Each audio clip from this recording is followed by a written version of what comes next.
Olá, sejam bem-vindos a mais um Engenheirar, o programa de debates da engenharia pernambucana. Esse programa é uma iniciativa do Instituto Engenheiro Joaquim Correia e tem o apoio da Tecomate Engenharia.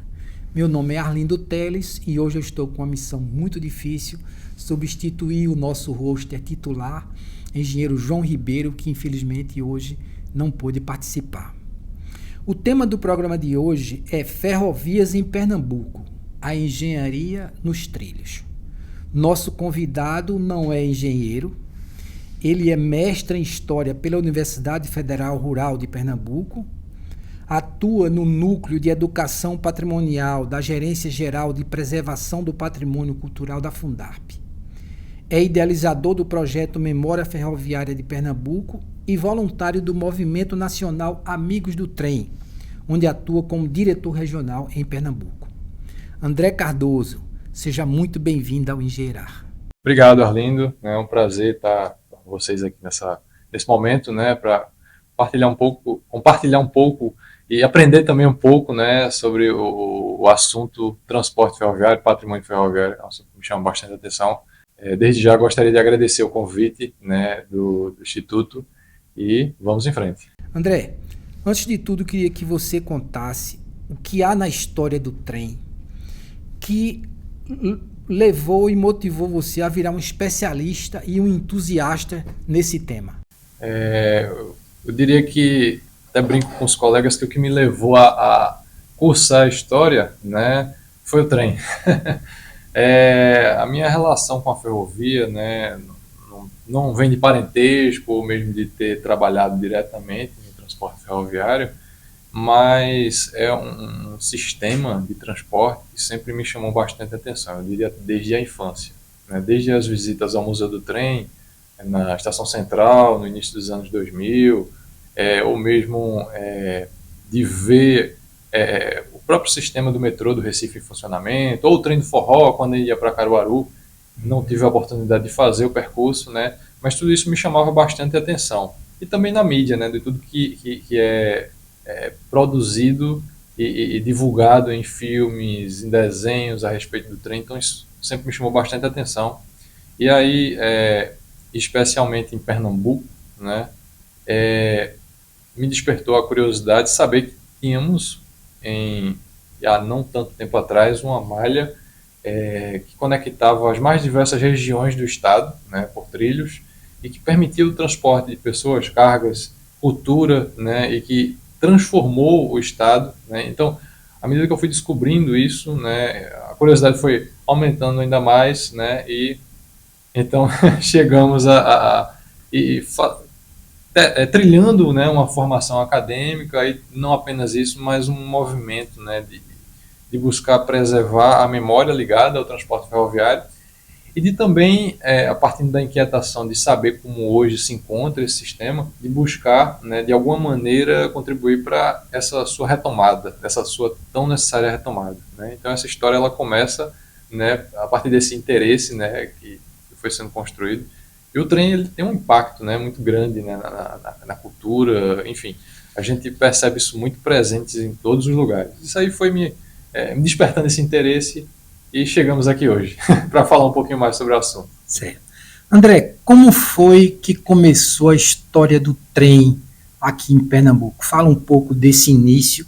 Inclusive, como a gente quer trazer o trem, mas puxando muito para o lado da engenharia. Então, queria que você trouxesse um pouco desse início dessa história.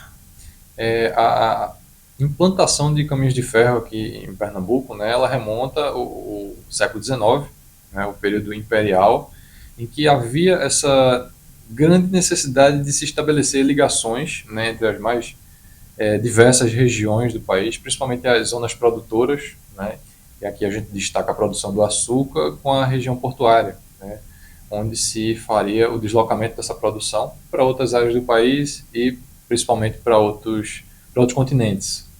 E essa implantação, todo esse processo que se deu, né, a partir da década de 1850, ele implica uma série de transformações, né, do ponto de vista social, econômico, né, no país, não só aqui em Pernambuco, e também desafios no sentido da especialização técnica, né? E aí a gente tem a formação, né? Eu diria formação, porque acredito que os técnicos, os engenheiros como um todo que chegam aqui, né, se deparam com uma situação bastante peculiar, né? De solos específicos, de hidrografia muito específica, condições naturais a serem vencidas com a implantação das nossas primeiras estradas de ferro, né? Então é uma exigência e que contribui bastante com essa formação diversificada, né, desses profissionais que a princípio eram profissionais estrangeiros, né, uma vez que a gente tem as primeiras companhias a atuar aqui, companhias de capital estrangeiro, né, destacaria o capital britânico, né?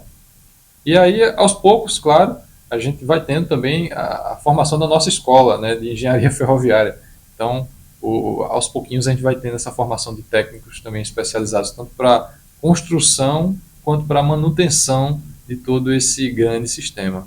Então, na década de 1850, a gente tem mais especificamente em 1854 a inauguração da primeira ferrovia do Brasil, no Rio de Janeiro, né, a estrada de ferro conhecida como Mauá, justamente em razão do seu grande idealizador, que o Visconde e posterior Barão de Mauá, né?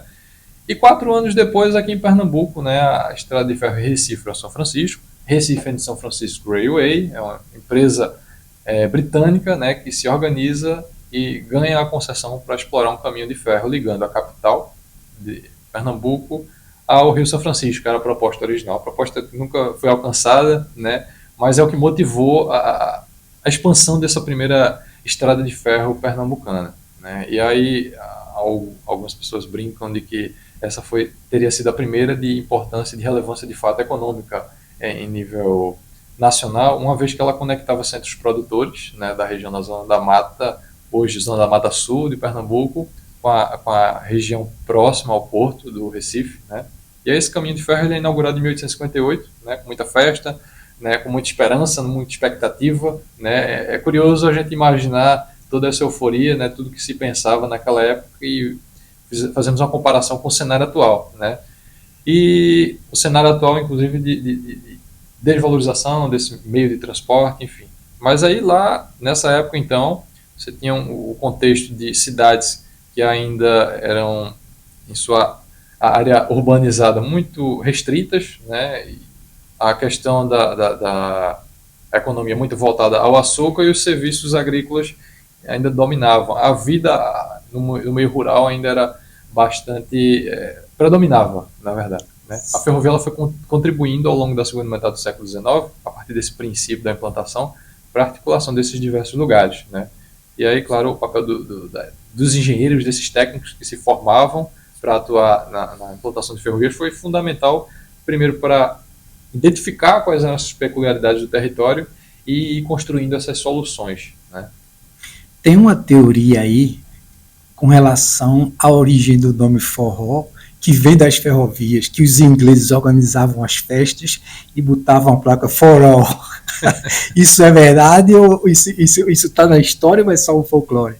Tem alguns pesquisadores que já investigaram sobre isso, alguns contestam, outros afirmam, né, mas assim, não deixa de ser uma possibilidade, né, uma vez que esses eventos, né, das inaugurações das estações ferroviárias, né, ao longo de todo o estado, eles tinham uma importância, né, tinham um significado muito importante para as cidades, para a região, né. Estava chegando o trem, estava chegando o progresso, o desenvolvimento, todo um discurso que se construía, né, a partir da ferrovia, né. Então você estava se conectando ao restante do mundo, né, digamos assim, né, com essa chegada, com essas inaugurações, né. Então eram festas de fato que bastante marcantes. Você tinha, por exemplo, banquetes à parte, né, para autoridades da ferrovia, do governo, enfim, políticos e locais, enfim. Geralmente era assim que se organizavam essas festas, mas toda a população acompanhava a chegada do primeiro trem, né, geralmente adornado de folhagens e outras coisas mais,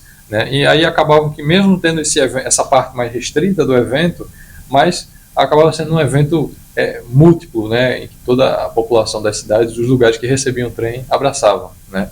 E de fato havia essa expectativa, né, de uma melhora na forma de deslocamento, e a ferrovia ela proporcionou isso, ela proporcionou essa transformação, né.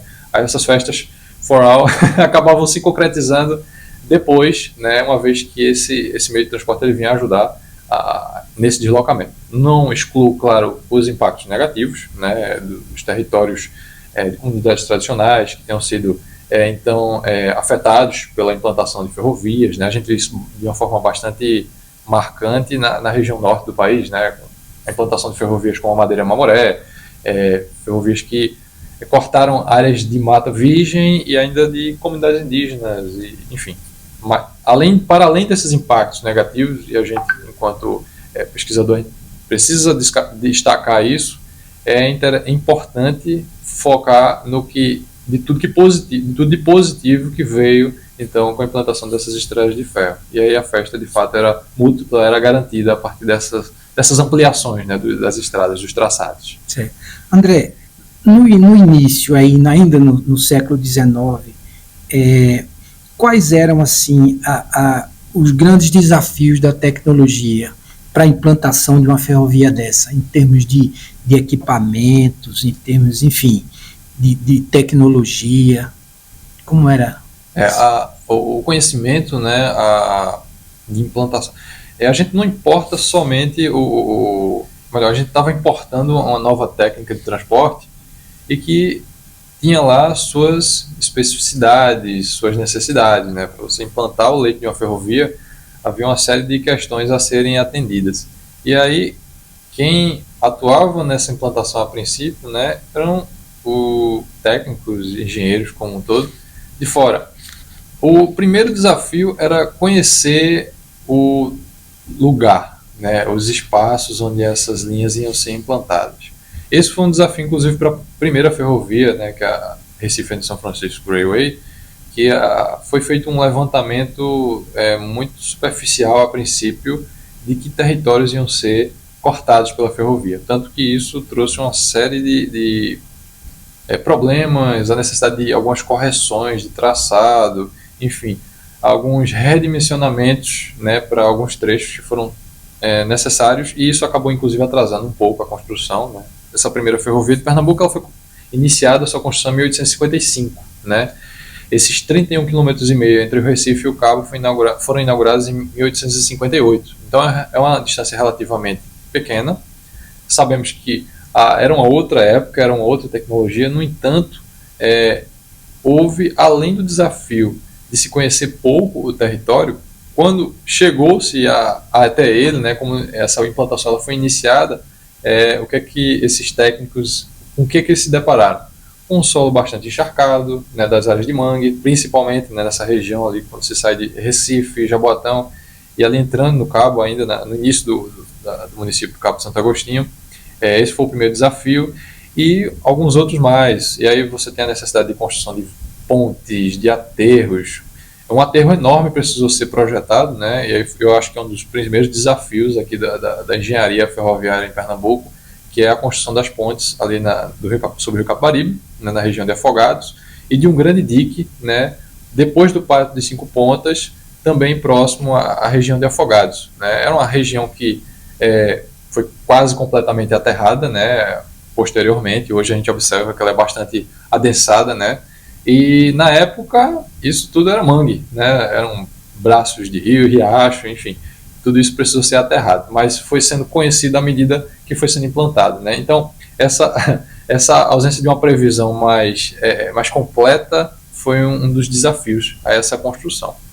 E aí, então, a gente tem, à medida que as linhas vão avançando, vão encontrando o relevo, né, mais desafiador da região agreste, por exemplo, né, que traz vários morros, serras, e aí a gente tem, por exemplo, os desafios na Serra das Russas. A gente pode até falar um pouquinho mais, há um trecho que demorou cerca de 10 anos para ser concluído, justamente por ser uma região de relevo bastante acidentado, né? Então, túneis, viadutos, grandes aterros precisaram ser executados para vencer, né, esse trecho, né? Então, a princípio, a gente tem linhas desconexas, né, e que no início do século XX vem a formar uma rede, né, com a proposta de unificação, de padronização. E aí a gente tem ao longo dessa segunda metade do século XIX, né, com cada uma dessas linhas, né, quais seriam a Recife ao São Francisco, partindo de 5 pontas em direção ao que hoje conhecemos como Mata Sul. Em seguida vem inaugurada em 1881 a Recife ao Limoeiro, né, inaugurada também por uma companhia inglesa, a Great Western. E em terceiro, a Estrada de Ferro Recife-Caruaru, né, partindo também da região central do Recife, com destino ao agreste de Pernambuco, né. Então, essas 3 linhas depois vêm a se tornar os troncos da rede da malha ferroviária de Pernambuco, mas enfrentam esse desafio inicial da ausência de conhecimento, né, e da adaptação de uma técnica, né, que estava chegando no Brasil, né. Então, esse conhecimento estava em processo de construção, né, e aí depois, né, a coisa vai rolando, vai ficando um pouco mais comum construir ferrovia, mas esse desconhecimento inicial acho que foi o grande desafio, né, nessa segunda metade do século XIX. Certo. Antes desse abandono que foi acontecendo ao longo do tempo, quais eram, como as ferrovias de Pernambuco se conectavam com outras regiões do Brasil? Como era essa malha? Hoje cedo estávamos conversando sobre um trem, né, que percorreu sul, sudeste e nordeste, vindo de Caxias do Sul, né, salvo engano, era uma cidade do Rio Grande do Sul, até Recife, no final da década de 90. Né? E aí é uma questão que se coloca muito, né, como o motivo de o Brasil não ter deslanchado e ter, de fato, concretizado a integração nacional ferroviária é a diferença de bitolas, né, a distância entre os trilhos ter sido diferente em várias regiões. De fato, a gente tinha bitolas diferentes sendo utilizadas em lugares diferentes. Aqui em Pernambuco, mesmo no século XIX, né, a gente tinha a Recife ao São Francisco com 1,60 m de largura e as demais com 1 m. E isso é unificado no início do século XX. Né? Mas, em um tempo não tão distante, final da década de 90, temos um trem, né, que na verdade era uma transferência de locomotivas que a rede ferroviária fez lá da região sul para a região nordeste, totalmente feita por trilhos. Né, o percurso completamente feito por trilhos, né, e aí você vê a integração de vários estados, de várias regiões por trilhos. Então, era possível. Né, essa desculpa, né, ela já não se confirma mais. Né, e essa conexão, ela era, apesar de seus limites, apesar muitas vezes da ausência de investimento, né, que se observa principalmente a partir do segundo quarto ali do século XX, que se intensifica, né, nos anos seguintes, nas décadas seguintes, a gente tinha uma conexão muito boa estabelecida. Né? Recife, a partir de suas linhas troncos, conectava-se imediatamente com João Pessoa, né, e com Maceió, as capitais. Da cidade de Itabaiana, né, no interior paraibano, partia uma outra ligação com destino a Campina Grande, sertão da Paraíba, sertão do Ceará, e também se conectava com outras ferrovias ligando a capital pernambucana com Fortaleza. Né? E a partir daí uma ligação com Teresina, com São Luís, enfim. Então havia essa conexão entre todas as capitais do Nordeste, né, por trilhos. Né? A ligação que seguia sentido João Pessoa, ela bifurcava antes de chegar a João Pessoa e seguia também para o Rio Grande do Norte, né, alcançando Natal. Então todos os estados eles eram conectados. Essa conexão, claro, ela não foi de uma forma tão rápida construída, né, concretizada. A conexão com as capitais mais próximas a Recife, que é o caso de João Pessoa, Maceió e Natal, ela ocorreu ainda até o início do século XX. Né? Já com Fortaleza e as demais capitais mais a oeste, né, já foi algo que se alcançou mais para o meio do século XX, né, mas ela foi concretizada. Então, a conexão do Nordeste, da capital Recife, com outras regiões do país, ela já é realizada por meio de... Quando você chegava ali no final, no extremo sul de Alagoas, né, você tinha que atravessar o Rio São Francisco para chegar no Sergipe. Então a grande obra, mais uma vez, uma grande solução de engenharia foi construída, né, a ponte Colégio Propriar, inaugurada na década de 70, e permitiu essa ligação rodoferroviária, né, entre as regiões, né, entre os estados. E aí a gente tem a consolidação de uma ligação que antes era feita por baldeação, né, em um determinado período a rede ferroviária ela administrava balsas que faziam o transporte dos vagões de um lado a outro e havia a continuidade disso. Então você percebe o desafio, né, principalmente para quem projeta tudo isso e quem opera tudo isso para garantir essa continuidade. E aí vem a ponte, Colégio Propriar, na década de 70, e então estava ali estabelecida a ligação da região nordeste com a região sudeste e sul do país por trilhos. Né? Então é uma malha que ela tinha uma conectividade muito grande. Né? Além de outras linhas, eu falo das principais, das linhas tronco de Pernambuco, a primeira, que foi a Recife ao São Francisco, com a sua ampliação, né, e conexão com a Estrada de Ferro Sul, ela veio a se formar a linha sul de Pernambuco. Né? Então, conectou Recife ao estado alagoano e com ramificações para Garanhuns, para Cortês, para Barreiros. Né? A linha norte, né, que era a antiga Recife ao Limoeiro, também tinha subbifurcação para Bom Jardim, um ramal que cortava ali também Limoeiro. E a linha centro se expandiu gradativamente até chegar ao seu ponto final em 1962, Salgueiro. Né? Então, cortando o Agreste, o Sertão, a Zona da Mata, pelas principais, ou pelos alguns dos principais centros urbanos do interior do estado. Né? Então, você tinha uma linha que conectava esses centros e hoje ela mais ou menos segue a orientação do que é a 232, né? Que é uma rota importantíssima, né, para o estado. Então, essa era a conectividade, né, que se construiu, né, da malha ferroviária pernambucana e nordestina ao longo do século XX, né, e que tinha uma funcionalidade incrível, né, e que infelizmente isso foi sendo perdido, né, com a ausência de investimentos, né, com a opção do rodoviário em detrimento do ferroviário.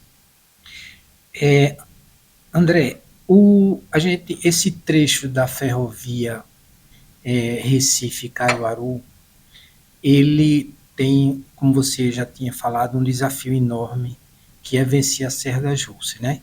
E o trem, ele tem uma característica que ele não a subida dele tem que ser quase imperceptível, né? Então tem que ser muito suave. Então eu queria que você falasse um pouco quais são as principais obras de engenharia, que eu imagino que nessa malha toda, ali eu acho que está concentrada as maiores obras de engenharia. Eu queria que você falasse um pouco quais são essas principais obras e os desafios de engenharia que foram enfrentados na época que foram construídos. Pernambucano, recifense, gosta muito de se amostrar, né? Dizer, fomos o primeiro nisso, naquilo, maior linha reta, enfim. Em 1858 ainda, né, na década de 1850, temos a construção do primeiro túnel ferroviário do estado, né, e que foi um dos primeiros a serem abertos no Brasil, né, que é o túnel do Pavão. E aí não lá na linha centro, né, no trecho que vai para Gravatá, mas na estrada de ferro Recife a São Francisco.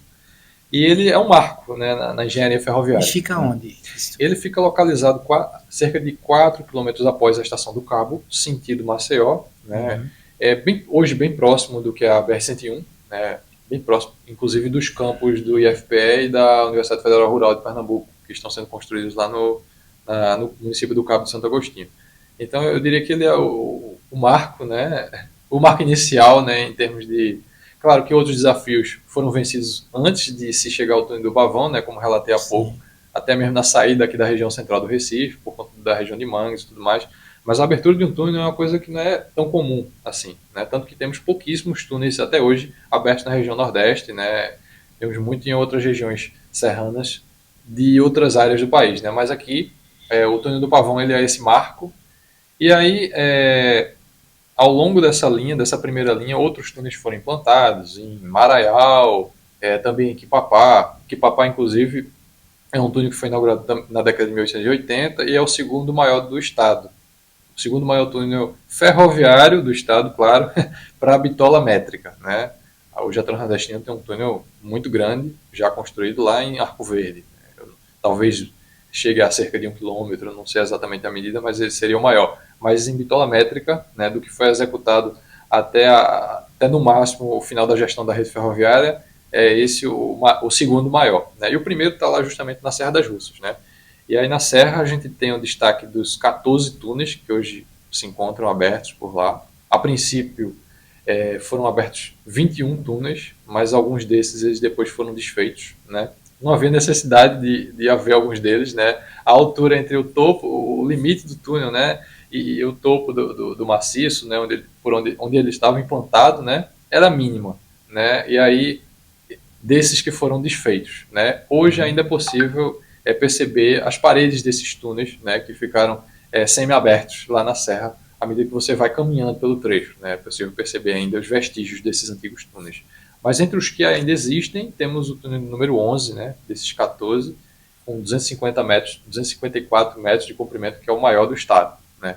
E aí é um túnel aberto em rocha, em curva, na década de 1880, e você já imagina um desafio para se construir isso, né?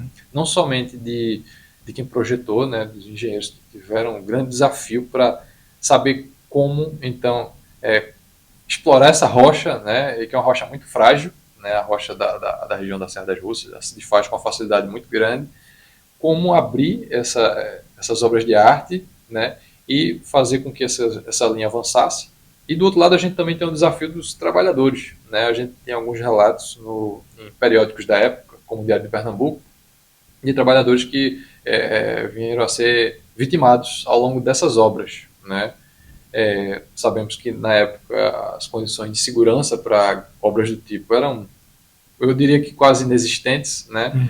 Então a abertura de cortes, a abertura de túneis acabou acidentando muita gente, né? E são os heróis dessa travessia, né, da Serra das Russas, né? Mas aí destacam-se esses túneis, né? Eu destacaria o túnel número 11, né, por ser o maior na serra, o viaduto número 3, também construído no trecho, é um viaduto excepcional, é uma obra que já é da década de 1940, aí a gente pergunta, poxa, por quê? Não, o trecho está construído lá desde o final do século XIX, porque é uma obra mais recente.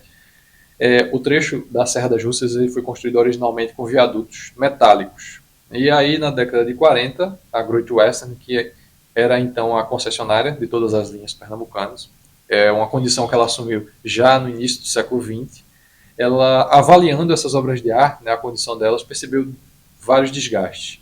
Além disso, era necessária uma transformação para permitir o aumento do volume transportado, né? Eram estruturas montadas há, digamos, pelo menos 50 anos, né? Então houve essa troca, né? Então, período de obras que durou boa parte da década de 40, foram executadas as estruturas em concreto armado, né, dos novos viadutos. Então, originalmente eram 9 viadutos, né? Desses 9, 3 foram substituídos por grandes aterros e outros 6 por novos viadutos em estrutura de concreto armado, né? Também são obras magníficas, né? Os 6, mas destaco o número 3 por ser o maior, é conhecido como Viaduto da Grota Funda ou Ponte Cascavel, né? Muita gente hoje usa lá para fazer o rapel, né? Prática de esportes radicais, eu não me aventuro por isso não. Prefiro ficar admirando de longe. Mas além desses, Arlindo, a gente tem uma série de outras obras incríveis, né? E que vão mostrando não apenas a evolução da técnica de se construir obras de arte, né, como também reflexo do momento econômico, né, do alinhamento econômico do país. Por exemplo, ao longo do século XX foram implantados diversos viadutos metálicos, né, semelhantes aos da Serra das Russas, e que hoje ainda permanecem, né, como é o caso de Vitória de Santo Antão, no distrito de Ipanema, em Pesqueira, a gente tem obras, pontes metálicas de estrada inferior, né, as conhecidas pontes gaiola, né, são bastante comuns nessas regiões ainda. Na região da Mata Sul, São Benedito do Sul, Catende, há bastante dessas pontes também, e aí já com a técnica construtiva diferente, aí você já tem o vão metálico apoiado em pilares de blocos de pedra, já varia um pouco, e aí quando você vai avançando mais para cá, século XX, ali década de 30, 40, aí já começam a aparecer os viadutos de concreto armado, né? E aí Serra das Russas é um reflexo disso. Mas é uma diversidade muito grande de obras de arte. Inclusive, tem sido um dos desafios lá da Fundarp, que hoje está caminhando com o processo de tombamento do patrimônio ferroviário edificado, né, dos bens edificados do patrimônio ferroviário de Pernambuco, de identificar essas obras, né? Uma coisa é chegar numa estação, está lá no centro da cidade, está lá no centro do povoado, outra coisa é chegar na obra de arte, né, que com a desativação das linhas, muitas delas encontram-se em lugares bastante ermos, tomados pelo mato, tomados pela vegetação, mas o trecho da serra, em especial, ele vai receber um destaque, né, nesse novo processo de tombamento, E ele já está incluso em um processo de tombamento do ano de 1986, que é o tombamento do trecho ferroviário Recife-Gravatar, e que foi justamente levado a efeito por conta dessas obras de arte e por conta da paisagem, que é incrível, né? Você tem três regiões sendo cortadas ali, né? A região metropolitana, né? A zona da mata, então o agreste, o início da transição ali da Caatinga, né? Da mata para Caatinga, e é uma paisagem incrível, é uma paisagem exuberante e que se contrasta com os elementos da ferrovia, né, implantados no século XIX, e forma uma coisa bastante rica, né, uma das nossas riquezas, uma das muitas riquezas do patrimônio cultural pernambucano. Eu tive a oportunidade de fazer uma viagem nesse trem de Recife a Inveja. Caruaru, e assim é realmente uma paisagem que você só vê dali, não tem outra forma de você, é realmente fantástico. Me diga uma coisa, o que foi quando foi que começou esse abandono e essa derrocada das ferrovias em Pernambuco, e qual foi o principal motivo? É um processo que ele tem várias teorias, vários entendimentos, né, mas a gente consegue resumir com relação aos alinhamentos políticos e econômicos do próprio país, as opções que o país fez, né, na década de, por exemplo, no final do século XIX, né, só para exemplificar um desses caminhos de interpretação desse processo, né, de desativação, o país estava bastante alinhado com a política econômica britânica, né, e o britânico trazia o quê? Trazia o trem para vender. E aí a gente tem essa mudança, tem o período pós-guerra e tudo mais, e aí você tem um realinhamento, né, nesses controles econômicos e políticos mundiais, e aí você tem um alinhamento do país com os Estados Unidos, né, e aí com a indústria automobilística que vai se fortalecendo ali no início do século XX e que também quer buscar mercado, né? E aí o Brasil se colocou como esse mercado, infelizmente, né, e esqueceu de manter essa integração entre modais, né, porque quando a gente fala dessa importância da ferrovia e analisando esse processo de sucateamento, de abandono, em um momento a gente está tentando trazer que a gente devia ter trilho para todos os lugares, para cada bairro, para cada esquina, né, do país. Mas é que devia haver uma integração, né? Há lugar que é para o trem, há lugar que é para a rodovia, né? Então, isso é que se perdeu, né? Então, essa ênfase no transporte rodoviário, né, e impulsionado inclusive pela indústria interna, né, pelo movimento interno de industrialização do país, né, e principalmente o alinhamento político-econômico, né, a opção política-econômica pela rodovia, foi aos poucos cortando os investimentos, né, ou melhor, drenando esses investimentos antes para expansão e para dinamização do transporte ferroviário para o modal rodoviário, né, e aí você tem governantes como Washington Luiz, o governador abrir estradas, e outras tantas políticas rodoviaristas, com destaque para a política de erradicação de ramais analisados como antieconômicos. Ramais ferroviários antieconômicos, né, do ponto de vista de alguns grupos de estudos técnicos, que não olhavam para o aspecto social, chegavam lá, esse ramal aqui ele é antieconômico, a gente precisa erradicar, porque isso aí está trazendo déficit para a rede ferroviária e a gente podia estar explorando muito melhor isso aqui. E aí esquecia-se que no entorno dessa antiga estrada de ferro você tinha vidas, você tinha comunidades que dependiam desse trem, e que em muitos casos nem tinham uma estrada pavimentada, né, para atender a sua demanda. E isso aconteceu em vários lugares do Brasil, né, essa política, e aqui em Pernambuco ela chegou inicialmente a causar a desativação dos ramais de Cortês, de Ribeirão a Cortês, na Mata Sul, de Paquevira a Garanhuns, também Mata Sul e Agreste, e na Mata Norte de Carpina para Bom Jardim, Mata Norte Agreste também, né? E isso aí, pronto, pessoas, comunidades, cidades inteiras que ficavam a princípio a mercê de nada, né? Muitas delas nem tinham a opção rodoviária ainda, né, que ia se implantar. E mesmo assim, quando se implantou, elas ficaram restritas a esse meio de transporte, que tem lá seus problemas, e como vimos, deveria haver esse espaço para todos, né? Então, esse foi um dos principais golpes no sistema ferroviário, né, nacional, e Pernambuco teve esses impactos, né? E essa política assim como outras, foram se intensificando ao longo das décadas seguintes, 70, né, durante o período da ditadura militar. Temos a desativação também de linhas em linhas ativas de várias estações. E sempre esse argumento, esse critério apenas que se dizia técnico, né, que eu acredito que o técnico ele deve andar lado a lado com o social, e eu acho que era um superficialíssimo, era de desativar. Desativar porque aqui não tem demanda, aqui não tem necessidade de estar funcionando. E estações eram desativadas, uma linha, por exemplo, como a linha Centro, chegou a ter mais de 40 estações, 40 pontos de embarque e desembarque por todo o estado. E ao longo das décadas seguintes, esse número foi se reduzindo, né? Até chegarmos ao final da década de 80, em que todos os trens de longa distância, que seriam os trens intermunicipais e interestaduais aqui do estado, foram completamente desativados, restando apenas o sistema de trens urbanos aqui nas cidades do entorno aqui do Recife, né? Na região metropolitana, a gente já pode dizer que já havia sido criada, né? André, eu tenho a impressão também que mesmo quando estava em funcionamento, não avançou em termos de, assim, as máquinas não foram renovadas, então, assim, o rodoviário avançou, você tinha ônibus novos, né? E o trem continuava ainda com aquelas locomotivas antigas, então, ou seja, realmente foi um freio nos investimentos, né? Sim, essa questão até, Arlindo, você tem a princípio ferrovias que eram implantados para atender uma determinada dinâmica, século XIX, né?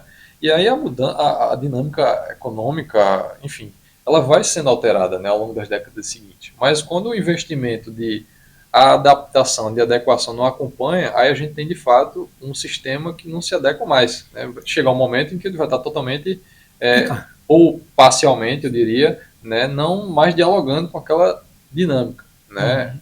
Assim, não totalmente, né, porque, por exemplo, a gente tem uma linha sul, uma estrada de ferro que partia do Recife para Mata Sul e que acompanha boa parte, pelo menos até Palmares, o traçado do que hoje é a BR-101, né? Você tem para o norte uma linha que acompanha o traçado da 408 e a linha centro acompanhando em boa parte do traçado da 232, e que são 3 grandes eixos de deslocamento hoje do estado. Aí, de tudo não está errado, mas as adequações necessárias, como traçados mais retilíneos, adequação de pontos de embarque, de algumas variantes, enfim, de algumas coisas que poderiam ter sido feitas e que não foram feitas, né, por essa ausência de investimento, acabaram de fato trazendo consequências ainda mais negativas e que serviram depois de justificativa. Mas não está mais adequado. Mas não está mais adequado por quê, né? Sem investimento. Sem investimento fica difícil, mas a demanda continua existindo, de passageiros e cargas, né? André, você é representante em Pernambuco da ONG Amigos do Trem. Qual é o objetivo dessa organização? A ONG Amigos do Trem é um movimento que surge em Minas Gerais, né, com o objetivo justamente de resgatar esse patrimônio ferroviário que, no final da década de 90, né, quando o movimento começa, demonstrava esses sinais, né, de completo enfraquecimento, né, sobre o que a gente conversou exatamente há pouco, e na preocupação do idealizador do movimento, o saudoso Paulo Henrique do Nascimento, né, que nos deixou recentemente em função de um câncer, ele percebia o potencial de tudo isso que estava ficando para trás, né, de tudo isso que estava sendo abandonado. E justamente nesse período de privatizações, né, vivenciado na década de 90, uma série de trechos foram deixados de lado, trens de passageiros e, inclusive, algumas rotas de carga foram sendo desativadas, né? Então, percebendo todo esse impacto e, ao mesmo tempo, percebendo o potencial do patrimônio ferroviário, né, o Paulo iniciou esse movimento, né, a ONG ela foi formalizada no início dos anos 2000 e começou com essa tentativa de buscar esses antigos caminhos de ferro, buscar esses antigos materiais rodantes da ferrovia e dar um novo uso, né, contribuindo para a preservação do patrimônio ferroviário e contribuindo para dar o retorno social para o qual eles foram construídos, para o qual eles foram fabricados, né? E aí um dos primeiros trens, um dos primeiros projetos da ONG é o Trem Azul, né? E que por questões políticas, principalmente, não conseguiu avançar, mas lançou o embrião ali desse movimento, né? E hoje a ONG está para inaugurar o seu primeiro trem turístico cultural, que é o Trem Rio Minas, né? Que é o primeiro trem turístico interestadual, diria, do Brasil, e que está bastante avançado. Obras de recondicionamento da via férrea bastante avançadas, né? Hoje a ONG é presidida pela Cíntia Nascimento, né? Que inclusive tem uma atenção muito especial, um carinho muito grande aqui pelo trabalho que também é desenvolvido em Pernambuco e que está levando à frente, né? Com muito afinco, né? Enfrentando os desafios desses alinhamentos com prefeituras, com investidores, enfim, está conseguindo tirar do papel, né, esse grande projeto, esse grande sonho começado pelo Paulo lá atrás, né? E aí os projetos da ONG, eles começaram a despertar o interesse de outras pessoas que tinham a mesma preocupação em outras regiões do país, é o caso aqui em Pernambuco, né? Em 2013, observando esse mesmo movimento de sucateamento em Pernambuco, que inclusive eu acho que foi até mais agressivo na região nordeste do que em outras áreas do país, né? Percebemos que era necessário fazer alguma coisa, né, enquanto sociedade civil. Então, aderimos ao movimento, regionalizamos a ONG, né, que então foi criada a primeira regional, né, fora de Minas Gerais, da ONG Amigos do Trem, aqui em Pernambuco. E aí começamos primeiro atuando em ações de educação patrimonial, convidando a população para caminhar nos trilhos, né, para perceber a importância daquilo, tentando chamar a autoridade da a atenção das autoridades, né, articulando-se inclusive um primeiro movimento que foi de 2014 a 2016, inclusive iniciado pelo pessoal da Universidade de Pernambuco, o campus Mata Norte, que era a tentativa de levar o trem para Nazaré da Mata, né, reativar o trecho Recife-Nazaré da Mata, para se colocar como mais uma opção de transporte para os estudantes, né, e também para outras pessoas das cidades cortadas pela linha férrea, né, que hoje e que já na época dependia única e exclusivamente de uma empresa de ônibus e do transporte alternativo ou mesmo de transporte universitário. Mas assim, era muito limitado. Era não, cada vez pior, né, a situação. E aí a ONG ela juntou-se a esse movimento, inclusive também que contou com o apoio dos metroviários, né, representados pelo Sindimetro. E mais uma vez aí teve a resistência dos movimentos contrários à ferrovia, né, fez com que esse projeto ele não se consolidasse. Né, mas a movimentação foi muito bacana, né, envolveu pessoas de Carpina, de Paudalho, de Nazaré da Mata, e que perceberam a importância desse modal, né, do potencial que ele tinha a oferecer. Então, começamos a atuar mais recentemente em projetos voltados à ativação turística, né, e à fiscalização voluntária de alguns trechos estratégicos aqui em Pernambuco. E é um desses trechos, né, que é o trecho da Serra das Russas. E aí, desde 2017, a ONG tem desenvolvido o projeto Serra das Russas, né, justamente contemplando esse trecho lá da Serra, entre Pomos e Gravatá, que é um dos mais representativos aqui do estado. A gente tem muita coisa bacana do patrimônio ferroviário pernambucano, é riquíssimo, né, e queríamos nós dar conta de todas essas linhas, desses mais de 1.000 quilômetros espalhados por todo o estado, mas aí quando a ONG chega aqui já tem muito trecho, infelizmente, apresentando roubo de trilhos ou mesmo construções irregulares sobre a linha, né? E aí ficava mais difícil atuar. Mas o trecho da Serra não, é um trecho que se manteve de certa forma intacto, até por conta do relevo, né? Aí esse relevo, o mesmo que proporcionou a construção de obras tão incríveis, é o que protegeu, de certa forma, o trecho, né? Que até 2000 ainda era operado com trem de forró, né? O último trem a passar por lá. E aí, em 2017, a ONG inicia esse trabalho que, antes de ir direto para o planejamento, para a articulação, né, foi logo para a fiscalização voluntária, para continuar fazendo com que aquilo permanecesse existindo. Né? Então, fomos para a via férrea, buscamos tentar articular com as prefeituras locais e começamos esse trabalho de fiscalização voluntária e conservação do trecho, né, para garantir a sua existência para uma posterior implantação de um projeto turístico-cultural valorizando todo esse patrimônio. Né, que aí os objetivos da ONG não são apenas, né, ressalto, garantir a proteção desse patrimônio, que ele seja, eu diria, compartilhado com as próximas gerações, mas que ele possa voltar a dar o retorno social para o qual ele foi construído. Né? A gente tem várias comunidades cortadas por esses trilhos, é o caso do trecho lá da Serra, e que, por exemplo, poderiam trabalhar, né, de alguma maneira ligados à operação desse trecho, né, o potencial de geração de emprego e renda da ferrovia é muito grande, né, e é algo que a gente busca atrelar essa preservação do patrimônio ferroviário, que não pode ser só o trem pelo trem, né? Qualquer patrimônio ele precisa ser, ele na verdade, fruto do social, ele precisa andar sempre lado a lado com o social. Essa é a nossa proposta hoje, né, que tem avançado aos pouquinhos, né, buscando as articulações. Essa semana mesmo, gostaria de ressaltar um fato que aconteceu, da forma como a comunidade ela abraçou o projeto, né?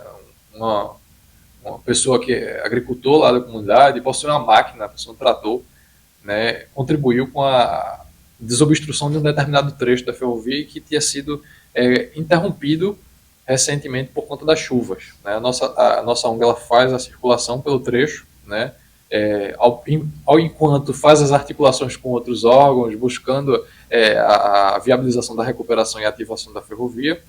E quando a gente chega lá, se depara com esses probleminhas. E aí você tem a participação da comunidade cedendo um trator para remover. É um trabalho que deveria estar sendo feito pela concessionária, né, que abandonou o trecho há muito tempo, deveria estar sendo fiscalizado, né, pela NTT e também pelo DENIT, mas aí está a comunidade fazendo, está a sociedade civil fazendo, né, mostrando, né, da necessidade que temos de reativar, de salvar esse patrimônio. Fica 20 anos abandonado. Quando alguém chega para fazer alguma coisa, diz, não, pois aqui tem dor. Sempre, sempre. E aí vem norma para lá, norma para cá. E claro, a gente sabe, a ONG ela segue todas as normas ferroviárias, as normas de segurança necessárias para a realização de seus trabalhos.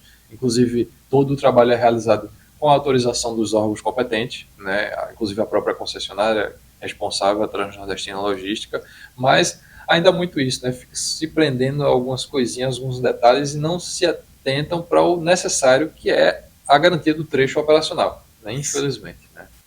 André, eu acho que o Instituto ele também vai ser parceiro do Amigos do Trem, porque a gente tem um projeto que chama-se Via Verde do Agreste, que a ideia é transformar o trecho de Gravatá até Caruaru numa via, numa comunicação intermunicipal que você possa fazer a pé, de bicicleta ou a cavalo, aproveitando o caminho que já foi aberto pelo trem, né?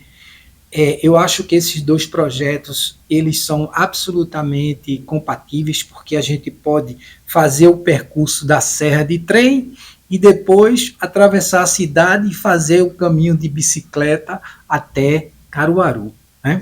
O que é que você acha desse projeto e como é que a gente pode começar a discutir essa parceria?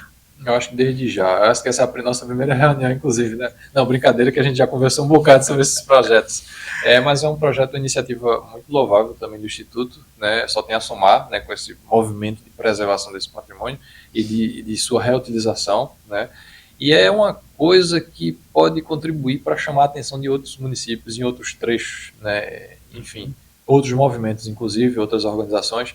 É um patrimônio que tem um potencial gigantesco, né? Como você mesmo relata, a proposta do Via Verde é resgatar esse percurso, né? O percurso que se faz de trem, ou que se fazia de trem, ele é completamente diferente de um percurso rodoviário. Ele tem uma peculiaridade, e essa peculiaridade ela pode ser um atrativo turístico, né?